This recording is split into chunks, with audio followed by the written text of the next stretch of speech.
they're going to be right under the boat. I bet you if I put the power poles down right here and we just sit here, they'll load up right under the boat.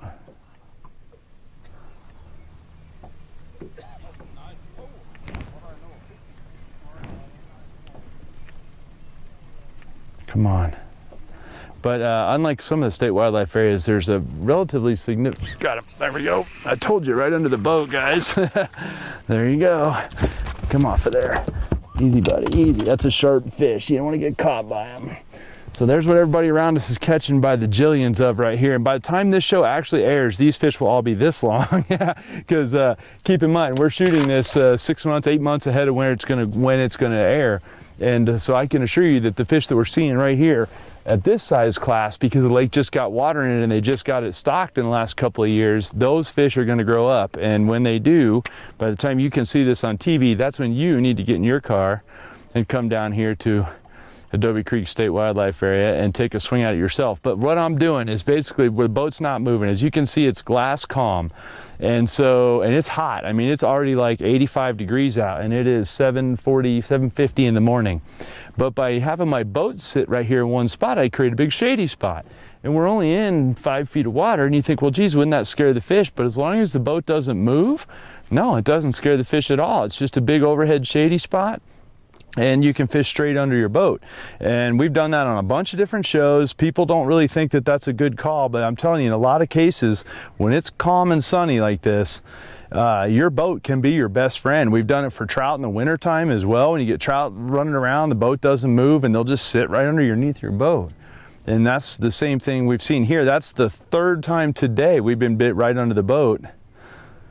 And you can just pick them off straight underneath, which is a good way to get after your fish.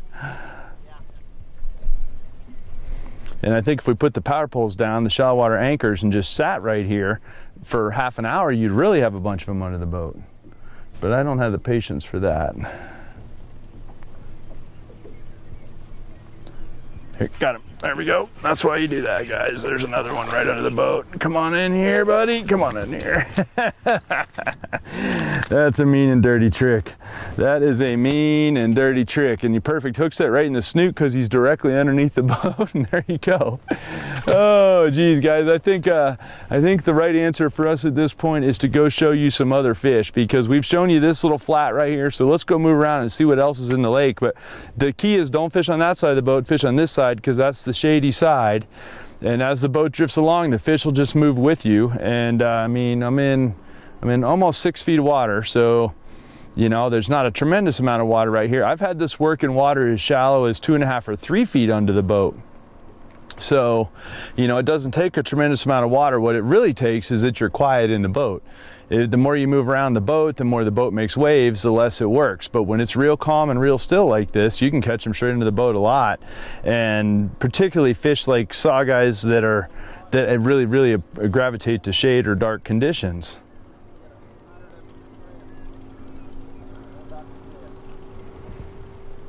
Here's the graph now, so we're fixing to get bit, guys.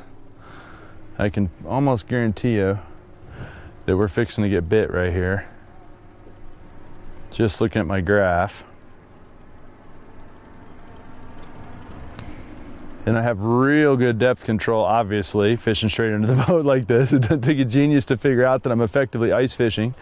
You know, with the long rod right off the side of the boat. So the key with it is subtle. You know, less is more. You don't want to get crazy with them.